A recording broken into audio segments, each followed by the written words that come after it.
پاک ہے، موت کے لیے بہت سختیاں ہیں۔ اللہ کی ذات پاک ہے اور موت کے لیے بہت سختیاں ہیں۔ آپ کے تعلق سے آتا ہے کہ پھر آپ کہتے کہ مجھے وضو کرنا ہے، آپ کو نماز کے لیے وضو کروایا جاتا، اس حالت میں بھی آپ نماز کو جانے کی کوشش کرتے، وضو کرتے اور آپ بے ہوش ہو کر گر جاتے، پھر آپ پانی مارا جاتا، آپ پھر ہوش میں آتے، پھر وضو کرتے اور پھر بے ہوش ہو جاتے، پھر آپ کو ہوش میں لایا جاتا، پھر آپ وضو کرتے، پھر بے ہوش ہو جاتے، اور اسی کیفیت میں اپنے چہرے پر آپ ہاتھ پھیرتے، داڑھی پر ہاتھ پھیرتے، پانی مارتے اور کہتے سبحان اللہ، اللہ کی ذات پاک ہے۔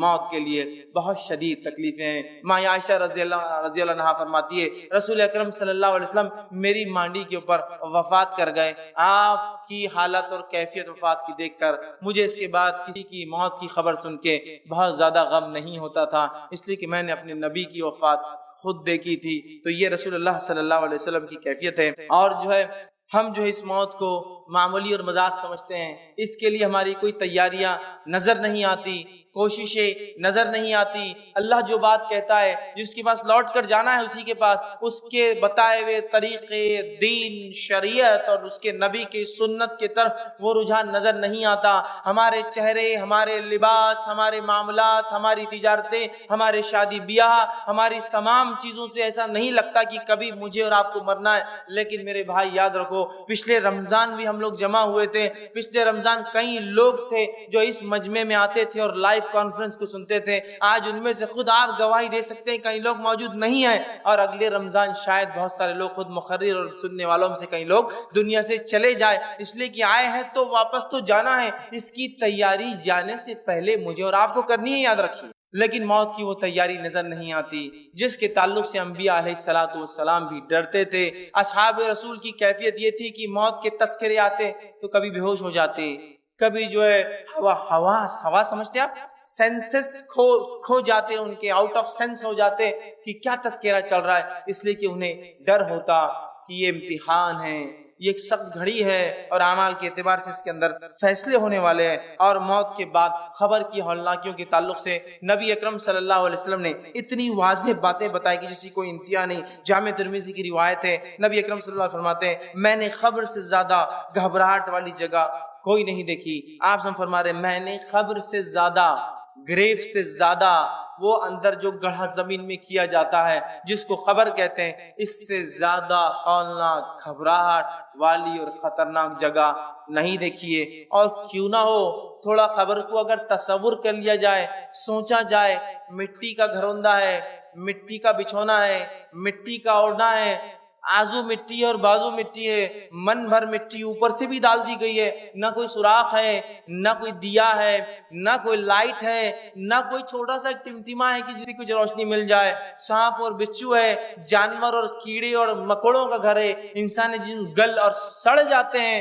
لیکن یاد رکھیے اللہ رب العزت دوبارہ اٹھا کر عالم برزخ میں اپنی قدرت سے ان کو ان کے اعمال کے اعتبار سے گرفت کرتا ہے۔ اور خبر ایک بہت ہی سخت جگہ ہے، اور اسی خبر کے فتنے سے نبی اکرم صلی اللہ علیہ وسلم پناہ مانگتے۔ مسند احمد کی روایت ہے آپ صلی اللہ علیہ وسلم دعائیں سکھلاتے تھے کہ کیا دعائیں کرنا ہے کہ ہم خبر میں آزمائے نہ جائیں، کہ ہمیں قبر کے عذاب سے بچا لیا جائے، ہمیں قبر کی سختیوں سے جو ہے بچا لیا جائے۔ اسی طرح ہم دیکھتے ہیں سنن نسائی کی روایت ہے، رسول اللہ صلی اللہ علیہ وسلم فرماتے ہیں، غور سے سنیے روایت کا، فرماتے ہیں کہ تم لوگ فتنے قبر میں دجال سے بھی زیادہ جو ہے آزمائے جاؤں گے، تم لوگ فتنے قبر میں دجال سے بھی زیادہ۔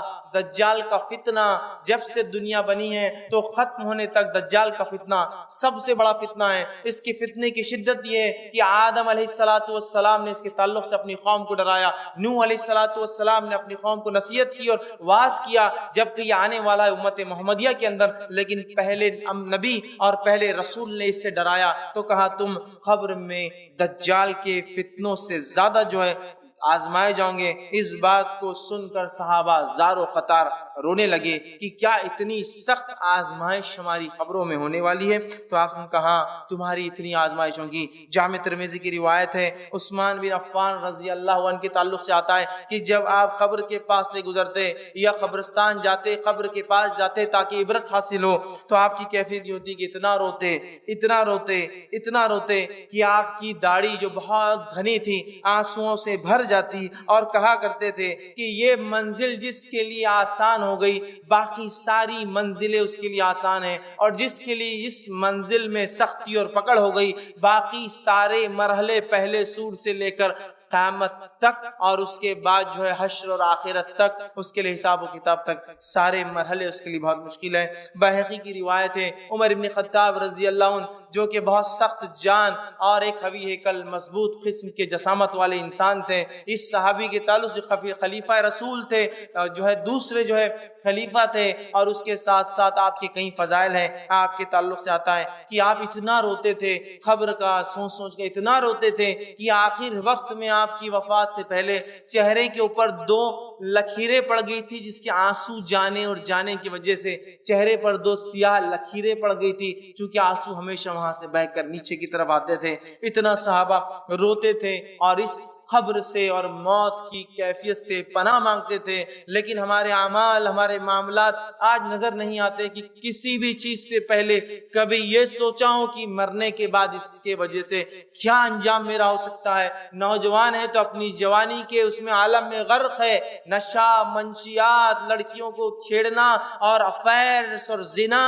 اور بدکاریاں اور اپنی جوانیوں کو برباد کرنا۔ بچے ہیں تو والدین ان کو تعلیم اور تربیت نہیں دے رہے اسلام کی، بڑے ہونے کے بعد جو محنت اور مشقت حلال کے لیے ہونی چاہیے وہ حرام کے لیے ہم کرتے ہیں۔ ساری زندگی جو ہے صرف ادھر اور ادھر اور اس کو اور اس کو تکلیف دے کر مال کمانا چاہتے ہیں، حرام کاریوں میں اپنی زندگیاں گزارنا چاہتے ہیں، حلال کو حلال نہیں سمجھتے اس کو حرام کر لیتے ہیں، حرام کو حرام نہیں سمجھتے اپنے نفسوں پر ہر چیز کو حلال کر رکھا ہے۔ پھر تصور اور سوچ بھی یہ کہ اللہ موت اچھی دے، کیسے کسی کو اچھی موت مل سکتی ہے جب یہ اتنے بڑے بڑے انبیاء اور اتنے بڑے بڑے شہداء، اتنے بڑے بڑے صلحاء اور اتنے بڑے بڑے صحابہ کا یہ حال ہے کہ یہ اپنی اموات، اپنی موت سے ڈرتے تھے اور اللہ سے گڑ گڑا رہے ہیں، دعائیں مانگ رہے ہیں۔ پھر ہم کس طرح سے بے باکی سے گناہ کر کے یہ سوچ سکتے ہیں کہ اللہ رب العزت ہمیں آخرت میں اچھی جو ہے زندگی دیں گا اور اچھی موت نصیب کریں گا؟ اچھی موت کے لیے اچھے اعمال کرنے پڑتے ہیں، اس کے بعد اللہ کا فضل اور پھر رحم ہوتا ہے انسان۔ تو اچھی موت، اچھی محشر کی زندگی، اچھا حساب اور کتاب، آخرت میں فیصلے کے اعتبار سے جنت، یہ آسانی سے حاصل نہیں ہوتی ہے۔ مجھے اور آپ کو اپنی زندگیوں کو بہت سیویئرلی، سیریسلی، ڈراسٹیکلی، جلدی، شدت کے ساتھ اور بہت رفتار سے بدلنا ہے، اس لیے کہ آپ بھی نہیں جانتے اور میں بھی نہیں جانتا ہوں کہ میں کب دنیا سے چلا جاؤں گا اور آپ کب چلے جائیں گے۔ اگر وقفہ دیا گیا ہوتا کہ 60 سال، 65 سال، 70 سال، تو شاید پھر کچھ تیاری کر لیتے کہ موت سے پہلے تیاری ہو جائے۔ ہم نہیں جانتے میرے بھائی، اور لوگ کہتے ہیں نوجوان تو ہے، آخر وقت میں انشاءاللہ العزیز نیک عمل کریں گے۔ میرے بھائی، بوڑھوں کے مقابلے نوجوانوں کو تو جلدی مرتے ہوئے دیکھا ہے میں نے، جلدی مرتے ہوئے دیکھا ہے۔ تو کیوں یہ چکر میں ہے کہ نہیں ابھی تو جوانی ہے؟ ماں باپ کیوں یہ چکر میں ہے کہ بچہ بھی جوان ہے، دین پہ عمل مت کراؤ؟ اس لیے کہ بعد میں کریں گے نا، زندگی پڑی ہے۔ اللہ تعالیٰ کو وہ ریٹائرمنٹ کی بات کی عبادتیں پسند نہیں ہے، یاد رکھیے۔ اللہ کو وہ جوانی کا پرائم ٹائم چاہیے آپ کا اور میرا۔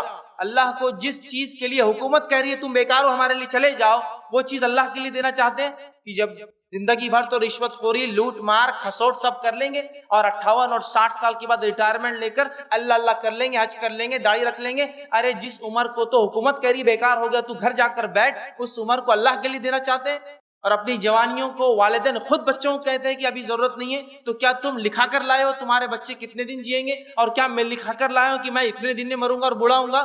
ہمیں اپنی زندگیوں کو بہت جلدی تبدیل کرنا ہے، اس سے پہلے کہ موت کا شکنجہ کس لیا جائے، فرشتوں کو آرڈر اور حکم دے دیا جائے، پھر اس کے بعد ہم کہیں حتی اذا جاء احد الموت قال رب ارجعون، اے اللہ تھوڑی سی مہلت دی جائے، واپس ریٹرن لوٹنا ہے، نیک کام کرنا ہے، لعلی اعمل صالحا فیما ترک، جو نیکیاں تیرے نبی بتا کر گئے تھے، تیرے دین و شریعت نہیں بتائی تھی، میں کر کے آؤں۔ نہیں ملنے والا یہ موقع یاد رکھیے، نہیں ملیں گا۔ اور انسان کی فطرت ہے، اسے کہا جائے نماز اگلے جمعے سے، دیندار بنو اگلے رمضان سے، اچھا پڑھو اگلے سیمسٹر سے، فلاں کام اگلی فصل سے، اچھا بزنس کرو اگلے سیزن سے، اگلا اگلا اگلا موقع چاہیے۔ اللہ کہتا ہے کلا، نہیں ملنے والا تجھے اگلا موقع، چونکہ تیری فطرت ہے اگلا موقع چاہیے اور تو کرتا نہیں اعمال۔ لہٰذا اپنی زندگیوں کو بہت جلدی تبدیل کرنا ہے۔ میں اور آپ نہیں جانتے کیا حال ہونے والا ہے۔ ابن ماجہ کی روایت ہے، ابو ذر غفاری رضی اللہ عنہ فرمایا کرتے تھے جب برزخ اور موت کی کیفیت اللہ کے رسول صلی اللہ علیہ وسلم بیان کی تو کہنے لگے کاش کہ میں درخت ہوتا، لوگ آتے کاٹتے سکھا کے مجھے جلا دیتے، میں انسان پیدا نہ ہوا ہوتا، اس لیے کہ درخت سے پوچھ نہیں ہونے والی، مجھ سے اللہ رب العزت پوچھ کرنے والا ہے۔ کتاب الزہد کے اندر ابو ہریرہ رضی اللہ عنہ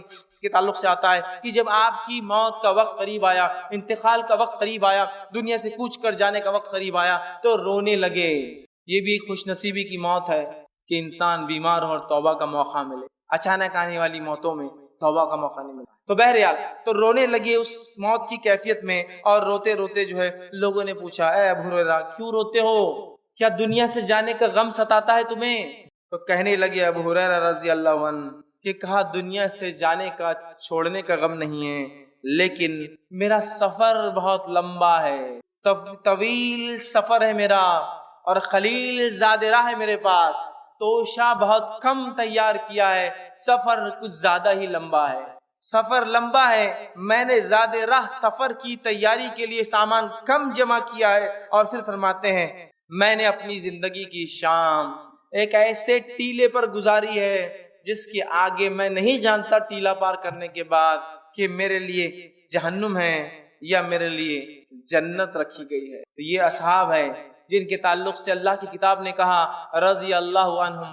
ورضوا عنہ، اللہ ان سے راضی اور وہ اللہ سے راضی۔ اگر ان کی اموات اور ان کی موت پر یہ ڈر رہے ہیں، اتنے کثیر اعمال کرنے کے بعد اگر یہ قلیل کہہ رہے ہیں اس کو زادرہ قلیل، جبکہ ابو ہریرہ رضی اللہ عنہ کی شخصیت کس کو نہیں پتا ہے؟ حدیث کا کوئی طالب علم ایسا کوئی ہو سکتا ہے جس نے ابو ہریرہ رضی اللہ عنہ کے تعلق سے نہیں سنا ہو کہ فلاں صحابی ہے؟ یہ وہ صحابی ہے جس نے 5000 سے زیادہ حدیثیں روایت کی ہے رسول اکرم صلی اللہ علیہ وسلم سے، اور قیامت تک جتنے لوگ اس حدیث پر عمل کریں گے سب کا ثواب ابو ہریرہ رضی اللہ عنہ۔ تو یہ وہ صحابی ہے، لیکن اپنی موت سے دیکھ کتنا گھبرا رہے، کتنا ڈر رہے، اور کیوں نہ ہو اللہ رب العزت نے تو یوسف علیہ السلام کا ذکر کیا اپنی کتاب میں۔ جب یوسف علیہ السلام کی موت کا قریب آیا، وقت قریب آیا، تو کہنے لگے کہ اللہ جو ہے جعلنی مکرمن والحقنی بالصالحین، اے اللہ مجھے اکرام والے اور نیک لوگوں میں شمار کر۔ انبیاء ہے اور ایسے نبی ہے یوسف علیہ السلام کہ جس کے جیسا نسب تو کسی کا نسب نہیں۔ شجرا بڑا دادا نبی ابراہیم علیہ السلام، دادا نبی اسحاق علیہ السلام، باپ نبی ہے نا، آپ کے جو والد تھے یعقوب علیہ السلام، اور خود نبی۔ اس کے بعد کہہ رہے ہیں کہ اے اللہ جو ہے میرا حساب آسان کرنا اور مجھے جو ہے نیکوکاروں میں شمار کرنا، میرا اچھے لوگوں میں میرا شمار کرنا۔ تو یہ ہے انبیاء، یہ ہے اصحاب، یہ ان کا ڈر ہے۔ اور ہمارے اسلاف قبروں سے بہت ڈرتے تھے، قبر کے عذاب اور موت سے ڈرتے تھے۔ آج لوگ یہ دھڑلے سے کہتے دیکھا جائے گا مرنے کے بعد، بھائی تو نے میری زمین لے لی، دیکھا جائے گا مرنے کے بعد، بھائی تو نے میرا پیسہ لے دیا نہیں، دیکھا جائے گا مرنے کے بعد۔ میرے بھائی نپٹا لے یہاں، سب ختم کر دے یہاں، دیکھا کچھ بھی نہیں جانے والا ہے، صرف لیا اور لیا جائے گا اور واپس دیا اور دیا جائے گا، کچھ دیکھا جائے گا نہیں۔ کوئی مہلت، کوئی چھوٹ، کوئی پہچان، کوئی نسب، کوئی خاندان، کوئی رشوت، کوئی سونا، کوئی چاندی، کوئی خوبصورتی، کوئی مالداری، کوئی حسب نسب تیرے کچھ کام نہیں آئے گا رکھتی برابر۔ وہاں صرف بدلہ نیکیوں سے چلیں گا۔ مرنے والا اگر مرنے کی کیفیت ٹھیک ٹھیک بتا دیتا تو شاید ہمیں پتہ چل جاتا، چونکہ مرنے والا بتا نہیں پاتا ہے کیا ہوتا ہے۔ قرآن حدیث میں نے کچھ باتیں جمع کی ہیں کہ نیک اور بد کی موت کیسی آتی ہیں۔ یہ روایتیں صحیح بخاری، صحیح مسلم، جامع ترمذی، سنن ابن ماجہ، سنن نسائی اور دیگر کتابوں سے میں نے جمع کی ہے، لیکن ہر روایت میں ایک مخصوص پارٹ اور حصہ آ رہا تھا، تو میں نے وہ سب کو چھوڑ کر، حوالوں کو چھوڑ کر ایک ترتیب دے دی پورے واقعے، ایک سیکوینس بنا دیا۔ حوالے چاہیے تو بعد میں مجھ سے آپ لے سکتے ہیں، لیکن اگر میں الگ الگ حوالے بتاؤں گا تو پھر وہ ترتیب نہیں جم پائیں گی کہ کیسے کب اور کیا ہوتا ہے۔ لہٰذا میں نے سب روایتوں کو ملا کر ایک ترتیب وار واقعہ آپ کے سامنے میں بیان کر رہا ہوں، تاکہ ایک تسلسل کے ساتھ ایک سیکوینس میں سٹوری یا ایک سیکوینس میں واقعہ آپ کے سامنے آ جائے، ورنہ الگ الگ حوالے میرے پاس پورے موجود ہیں۔ تو آئیے اچھے اور برے کے ساتھ کیا ہوتا ہے اس کی تفصیلات ہم دیکھتے ہیں، تاکہ ہمیں پتہ چل جائے موت کیسی کیفیت اور موت کے بعد کیا ہونے والا ہے۔ تو آئیے سب سے پہلے نیک انسان سے شروع کرتے ہیں، سیدھے ہاتھ والے لوگوں سے شروع کرتے ہیں، جنتی لوگوں سے شروعات کرتے ہیں۔ اللہ کے انبیاء، صلحاء مطلب صالحین، صدیقین، شہداء اور نیکوکاروں سے شروع کرتے ہیں، ان کی کیفیت کیا ہوں گی نیک لوگوں کی۔ تو سب سے پہلی چیز، جب موت کا وقت آتا ہے تو نیک لوگوں کے پاس فرشتے سورج جیسی روشن شکلیں لے کر آتے ہیں، کبھی ایک، کبھی دو اور کبھی اس سے زائد آتے ہیں۔ چمکدار روشن شکلی لے کر آتے ہیں، خوشبودار جو ہے خوشبو کے ساتھ، اور جو اچھے اچھے چہروں والے فرشتے اس کے پاس آتے ہیں، اور اس کے لیے خوشبودار کفن کو ساتھ لاتے ہیں جو ریشم کا بنا ہوا ہوتا ہے، اور وہ کفن خوشبودار کفن لے کر آتے ہیں، اور آنے کے بعد ملک الموت اور دیگر فرشتے اس شخص کو سلام کرتے ہیں، اس کو دعا دیتے ہیں، اور یہی پہلا مرحلہ ہے، وہ سمجھ جاتا ہے کہ میرے لیے رائٹ چیز ہونے والی ہے، چونکہ سلام کیا گیا مجھے تو سلام کرتے ہیں۔ اس لیے میں بار بار کہتا ہوں لوگوں سے، پہچان ہو تو ایسی ہو کہ فرشتے سلام کرے اور اس کا انتظار وہاں ہو۔ دنیا میں تو بہت پہچان لوگوں کی ہوتی ہے، یہ زیادہ کام نہیں آتی ہے، تو بہرحال اس کو سلام کرتے ہیں، اچھی اچھی شکلوں میں آتے ہیں، اور اس کو اچھے ناموں سے پکارتے ہیں، جن اچھے ناموں سے دنیا میں اسے پکارا جاتا تھا کہ فلاں بن فلاں، فلاں بن فلاں، پیارے پیارے جو اس کے اچھے نام، ایک انسان کہیں کے ناموں سے پکارا جاتا ہے، سارے اچھے ناموں سے پکاریں گے، اس کو آواز دیں گے، اور اس کو روح نکالنے سے پہلے ملک الموت بشارت دیں گے، اے نیک انسان، تیرے اعمال سے تیرا رب راضی ہوا اور تو جو ہے نکل جا، تیرے رب نے تیرے لیے جنت مقام طے کر دیا ہے۔ جو ہی وہ نیک انسان کی روح اس بات کو سنتی ہے کہ اس کے رب نے اس کے لیے جنت طے کر دی ہے، وہ مچلتی ہے، لپکتی ہے، اور فرشتوں سے کہتی نکالو مجھے، جلدی باہر نکالو، اس لیے کہ میرے رب نے میرے لیے جنت اٹھا رکھی ہے، اور وہ تیزی کے ساتھ باہر نکلتی ہے، اور جب نکلتی ہے تو آپ صلی اللہ علیہ وسلم فرماتے ہیں اس آسانی سے نکل جاتی ہے جیسا ایک تھیلی میں پانی کھول دیا جائے، پانی گر جاتا ہے، اس طرح سے ایزیلی وہ جو ہے روح نکل جاتی ہے، اور نکلنے کے بعد فرشتے جو معطر خوشبودار کفن، دنیا میں تو ہم بہت خوشبو لگاتے ہیں نا، یہ خوشبو اصل ہے جو مرنے کے بعد ملے انسان کو، تو معطر ایک کفن جو ریشمی ہوتا ہے، ریشم کا بنا ہوا ہوتا ہے، لا کر اس کفن میں اس کو لپیٹ دیتے ہیں، لپیٹنے کے بعد اس کا استقبال اور ویلکم ہوتا ہے، اسے لے کر فرشتے پہلی آسمان کی طرف بڑھتے ہیں، پہلے آسمان پر جب وہ روح جاتی ہے اس کی خوشبو سے پہلے آسمان کے لوگ جان لیتے ہیں کوئی نیک روح آ رہی ہے، خوشبو بتا دیتی ہے، اور دروازہ جو ہے آسمان کا کھٹکھٹایا جاتا ہے، پوچھا جاتا ہے کون، تو کہا جاتا ہے فلاں بن فلاں کی روح لائی جا رہی ہے، فرشتے کہتے ہیں استقبال، خوش آمدید، ویلکم، خیر، بہت خوب آئے، بہت اچھے، دروازے کھول دیے جاتے ہیں، پہلے آسمان کے فرشتے مبارکباد دیتے ہیں اس مبارک روح کو کہ تو بہت کامیاب روح رہی، تیرا سکسیسفل مشن رہا دنیا کے اندر، آ جا، ویلکم، سلام کرتے ہیں، اور اس کے ساتھ اس کی محبت میں چونکہ اس کی خوشبو اور نیک بندہ تھا، اس کو چھوڑنے ان فرشتوں کے ساتھ جو روح نکال کر لائے دوسرے آسمان کے دروازوں تک جاتے ہیں، چھوڑنے دوسرے آسمان کے دروازے پہ دستک دی جاتی ہے، دوسرے آسمان کے فرشتے بھاپ لیتے ہیں کوئی نیک روح آ چکی ہے، خوشبو سے دروازہ کھول کر سلام ہوتا ہے، ویلکم کیا جاتا ہے، استقبال کیا جاتا ہے، مبارکبادیں دی جاتی ہے کہ تم کامیاب رہے اپنی زندگی کے اندر، آؤ، اور پھر تیسرے آسمان تک سارے لوگ مل کر فرشتے چھوڑنے جاتے ہیں، چھوڑ کر آتے ہیں، مرحلہ 1 2 3 4 5 6 7ویں آسمان تک جاتا ہے، پھر 7ویں آسمان پہ جانے کے بعد اللہ تعالیٰ آواز دیتا ہے اور کہتا ہے، حکم دیتا ہے اور کہتا ہے اسے لے جا کر میرے بندے کو وہیں ڈال دو، اس لیے کہ میں نے اسے مٹی سے پیدا کیا تھا اور دوبارہ اسی سے اٹھانے والا ہوں، اور اللہ فرماتا ہے اس کا نام علیین، نیک لوگوں کے رجسٹر میں لکھ دو، اس کا نام اچھے لوگوں کے کھاتے میں ڈال دیا جائے، اور علیین کے اندر نیکوکاروں کی بک رجسٹر ہے، اس رجسٹر میں اس کا نام اندراج رجسٹر لکھ دیا جاتا ہے کہ نیک انسان ہے، روح پھر اسی مرحلوں سے لوٹ کر خوش آمدید سلامتیاں سن کر زمین پر آتی ہے، اور لانے کے بعد اسے قبر میں واپس اس کے جسم میں ڈال دیا جاتا ہے۔ نبی اکرم صلی اللہ علیہ وسلم فرماتے ہیں جب قبر میں روح کو واپس ڈال دیا جاتا ہے اور لوگ دفنا کے دور چلے جاتے ہیں تو اس کے بعد وہ آدمی جو مر چکا تھا یا مرا ہوا تھا وہ ان کی کھڑاؤں کی چپل اور جوتے کی آوازوں کو سنتا ہے، چونکہ اس کا رب اسے وہ سنتا ہے، یاد رکھیے ان آوازوں کو، اور لوگ وہاں سے چلے جاتے ہیں، اور یہی نیک انسان جب اس کو جنازے پہ لوگ لے جاتے ہیں تو لوگوں سے کہتا ہے جو جنازہ اٹھائے ہوئے، ارے جلدی چلو، اتنے سست رفتار سے کیوں چل رہے ہو، لے کے جاؤ، اس لیے کہ میرے انجام کی خوشخبری سنا دی گئی ہے، مجھے لے کے جاؤ اسپیڈیلی، مجھے ڈالو لے جا کے خبر میں، اور جب خبر میں اسے ڈال دیا جاتا ہے، جسم اس کے روح میں ڈال دی جاتی ہے، اطمینان کے ساتھ اٹھ کر بیٹھ جاتا ہے۔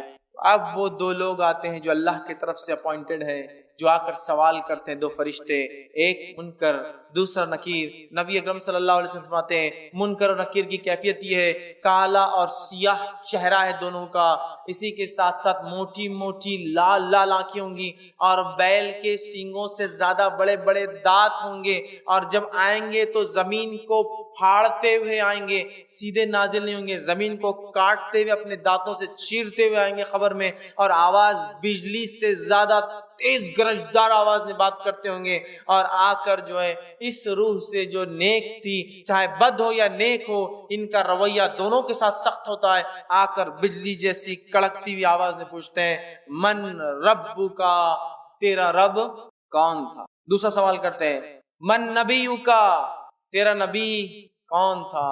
تیسرا سوال کرتے ہیں ما دینو کا، تیرا دین کیا تھا؟ تین سوال کریں گے، سوال دکھنے میں بہت چھوٹے ہیں، جواب بھی معلوم ہے، اللہ، محمد صلی اللہ علیہ وسلم، اسلام، لیکن کیا آپ کو لگتا ہے یہ تین اتنے آسان جواب منہ سے یوں ہی نکل جائیں گے؟ نہیں نکلیں گے بھائی، کیوں نہیں نکلیں گے؟ برے آدمی کا جب لوں گا تفصیلات ڈسکس، تو وہ جواب دیں گا اطمینان کے ساتھ، سوالات کے مرحلے میں دکھائی دیں گا سورج ڈوبتے ہوئے نیک انسان کو، سورج غروب ہوتے ہوئے دکھایا جائے گا، یہ سب غائب کی بات ہو رہی ہے، تو وہ کہیں گا فرشتوں سے فرشتوں منکر نکیر رک جاؤ، عصر کی نماز کا وقت ختم ہو رہا ہے، مجھے پڑھنے دو، تو منکر نکیر کہیں گے خبر نماز کی جگہ نہیں، پھر اسے یاد آئے گا میں تو مر چکا ہوں، لیکن وہ زندگی میں عادی تھا نا نمازوں کا، تو اس لیے اس کو خبر میں بھی نماز یاد رہے۔ فرشتے کہیں گے یہ خبر ہے، یہ دنیا نہیں ہے، اس میں اعمال نہیں ہے، تب وہ کہیں گے کنٹینیو کرو اگلے کوشچنز تمہارے، اور فرشتے تین سوالات کریں گے، تین سوالات کرنے کے بعد فرشتے اسے کہیں گے آرام سے لیٹ جاؤ، آرام سے لیٹ جاؤ، جواب دے دیا، اور پھر ایک کھڑکی کھولی جائیں گی اور اسے جہنم دکھائی جائیں گی، اور فرشتے کہیں گے یہ وہ چیز تھی جس سے تیرے رب نے تجھے بچا لیا، وہ شکر ادا کریں گا اپنے رب کا، اور پھر ایک کھڑکی اور کھولی جائیں گی جس میں اس کو جنت میں اس کا مقام دکھایا جائے گا، وہ کہیں گا اللہ قیامت جلدی قائم کر تاکہ اس مقام پہ پہنچ جاؤ، اور فرشتوں سے کہیں گے فرشتوں ایک گزارش ہے، جا کر اللہ سے ایک مہلت مانگو، مجھے موقع دے، جا کے رشتہ داروں میں جا کر بولوں کہ مجھے کیا فائدہ ہوا ہے دنیا میں نیکیاں کرنے کا۔ فرشتے کہیں گے یہ چیز نہیں مل سکتی، جنت کا ایک لباس پہنایا جائے گا، جنت کا ایک بستر ڈالا جائے گا، جنت میں سے ایک کھڑکی کھول دی جائیں گے جس میں سے تازی ہوا جنت کی آئیں گی، اور کہا جائے گا سو جاؤ، اور اسے ایک نئی نویلی دلہن کی طرح لٹا کر، جنتی لباس پہنا کر، جنتی بستر پر ڈال کر، جنت کی کھڑکی کھول کر ہوا لیتے ہوئے سو جائیں گا۔ اب یہ روز قیامت ہی اٹھنے والا ہے، اس کے بعد جب وہ لیٹ جائیں گا اپنی خبر میں، تو ایک شخص وہاں آئیں گا، اور وہ شخص بہت ہی خوبصورت چہرے والا ہوں گا، اور آ کر سلام کریں گا، یہ پوچھیں گا تم کون ہو، کون ہو تم جو خبر میں آ گئے؟ وہ کہیں گا میں تیرے نیک اعمال ہوں، میں تیرے نیک اعمال ہوں جس کا بدلہ تجھے ابھی سے مل رہا ہے، جنت کا لباس، جنت کا بستر، کھڑکی کھلی ہے، اور اس کی نظر جہاں تک جاتی ہے اس کی خبر کو ایکسپانڈ پھیلا دیا جائے گا، ایک روایت میں 70 ہاتھ، ایک روایت کے اندر 35 ہاتھ، ایک روایت میں جہاں تک اس کی ویژن ہوں گا، آنکھیں جائیں گی، نظریں، خبر وسیع کر دی جائیں گی، اور نیک اعمال آ کر اس کو خوشخبری دیں گے میں تھا تیرا وہ ساتھی جس کو تو نے بہت محبت کری، اپنے سے نزدیک رکھا اچھے اعمال کو، آج تجھے بدلہ یہ ہے اس کے بدلے کہ تو جو ہے جنت کے فائدے اٹھا رہا ہے، اور اسے کہا جائے گا سو جاؤ، اور وہ آنکھیں بند کر کے اطمینان کے ساتھ اب دوبارہ اٹھائے پہلے سور تک سو جائیں گا آرام سے، نرم اور نازک۔ دوسرا وہ شخص جو کفر کی حالت پر، شرک کی حالت پر، نفاق کی حالت پر، کبائر کے ارتکاب کی حالت پر، یا جو ہے گناہ اور معصیتوں کے اندر اپنی زندگی ڈبائے ہوئے تھا، اس کی موت کی کیفیت کیسی آتی ہے؟ اللہ کے رسول فرماتے ہیں، بہت ساری روایتوں کو ملا کے میں نے پھر ایک مجموعہ بنا دیا کہ اس کے ساتھ کیا ہوتا ہے، حوالے میرے پاس موجود ہے، آپ بعد میں دیکھ سکتے ہیں۔ جب ایسے آدمی کی موت کا وقت قریب آتا ہے تو فرشتے ملک الموت اور دوسرے فرشتے انتہائی بدصورت گندی صورتوں میں آتے ہیں، بدبودار سڑے ہوئے مردار گوشت کی بدبو جیسی آتی ہے، ویسا ٹاٹ سمجھ، ٹاٹ وہ جو ہوتا ہے نا تھیلے جس کو بولتے ہیں، ٹاٹ کا بدبودار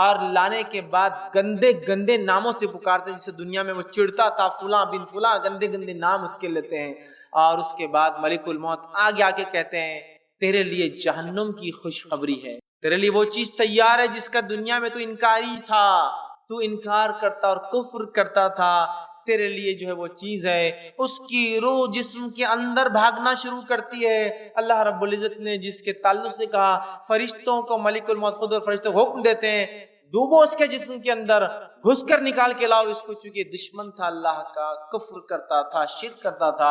اور اللہ نے کہا وَالنَّازِيَاتِ غَرْقًا، قسم فرشتوں کی جو انسانی جسموں میں غوطے لگا لگا کر روحوں کو کھینچ کر لاتے ہیں۔ وَالنَّازِيَاتِ غَرْقًا، فرشتوں کی قسم جو جسم میں گھس کر کافر، منافق، فاسق، فاجر، کبائر کے کرنے والے کی روح کو کھینچ کر نکالتے ہیں۔ اور جب روح کو کھینچتے ہیں تو اللہ کے رسول فرماتے ہیں ایک لوہے کی سلاخ ہو جس کے اوپر کانٹے لگے ہوئے ہو، کیل لگی ہو، اور ایک بھیڑ جس کی اون گیلی ہو، ایک شیپ جس کا اون، اس کا وول گیلا ہو، اس میں اگر اس کانٹے کو گول گھمایا جائے اس لکڑی کو اور پھر کھینچ کے نکالا جائے، اس سے بھی زیادہ دردناک تکلیف اسے ہوتی ہے۔ اون ہوتا ہے نا، اون زندہ بھیڑ کا اون آپ کھینچیں گے تو اس کی چمڑی نکل کے آ جاتی ہے، اس طرح سے تکلیف ہوتی ہے، یہ اندر گھستا ہے۔ اور اللہ رب العزت نے اسی مقام اور اسی کیفیت کو دوسری جگہ یوں فرمایا اور کہا، سورہ انعام سورہ نمبر 6 آیت نمبر 93 میں، وَلَوْ تَرَى إِذِ الظَّالِمُونَ فِي غَمَارَاتِ الْمَوْتِ وَالْمَلَائِكَةُ بَاسِطُو أَيْدِيهِمْ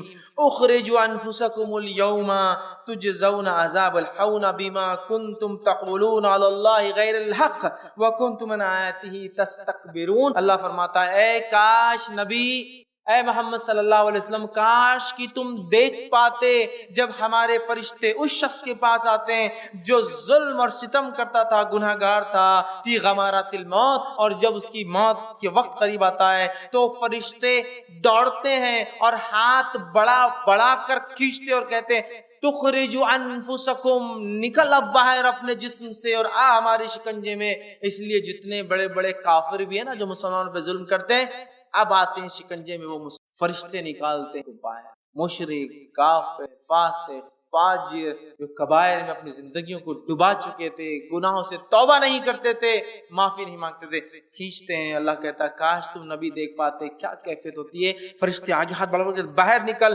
اب تجھے عذاب دیا جائے گا، تجزون عذاب الحون بما کنتم، کیوں عذاب دیا جائے گا؟ کیوں تو اللہ کے بارے میں بغیر علم کے بڑی باتیں کرتا تھا دنیا میں، ہاں کچھ نہیں ہے، نبی جو دین لا رہا کوئی صحیح نہیں ہے، ہماری عقلیں زیادہ ہے، اب تجھے پتا چلے گا۔